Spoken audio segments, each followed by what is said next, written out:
All right, we finally got the electric done. It still smells like fresh paint, but you know how it is when you finish something up. You want to slap it together and get it going. So it went together quite easily. Didn't scratch up anything. Been working on this for quite a while. This has been a lot of fun.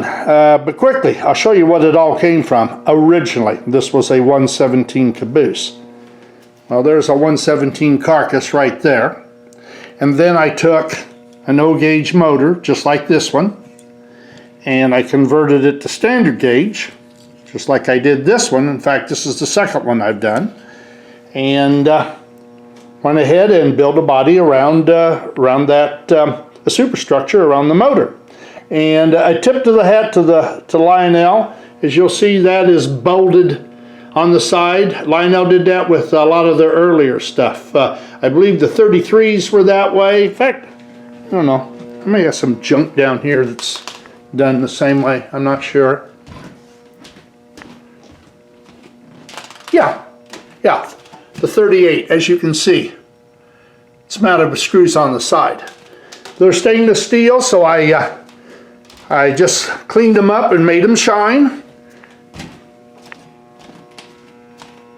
We fabricated a front and a back and bought a cow catcher. Put that on. It actually has a reverse. So bear with me a minute. Let's see what we can do. Oh yes, works well going that way. Go around here. Things are so tight. Wish I could find a woman like that. There you go. And if we had automatic couplers, of course it would go right there and smack it, and I could put it in forward and off we go, but it doesn't. So we'll pull this up here. In fact, I'm just going to set it down. My hands are bad, and I'll just wind up dropping something. So. Alright, we got that taken care of. It's hooked. And these are the cars that I've made over the last year and a half to go with it. And once again, the 117 caboose chopped up. These are all scratch built here, other than of course the trucks and whatever else accoutrements that you put on it. This is a 13 cattle car that was cut in half, all put on single trucks. This I made a short gondola, and my idea, my rendition of a Ives cattle car. But we'll go ahead, we'll give it some power, and we'll see what we got.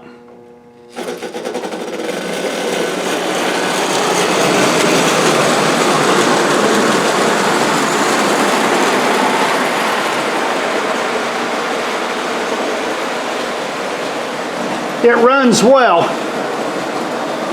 It's very easy to convert these O-gauge motors to a wider stance so they'll run on standard gauge. And the trucks on this just happen to be wide gauge American Flyer, which are almost perfect for the motor. You got to fudge it just a little bit, but not much. But I'm well pleased, and I'm pretty much done with this stuff for a while. You get burnt out when you're working on this stuff, and I've been working on this for a long time, so I don't know. Clean up the shop, put stuff away, and then the next day, of course, dig it all out again. But it really runs nice.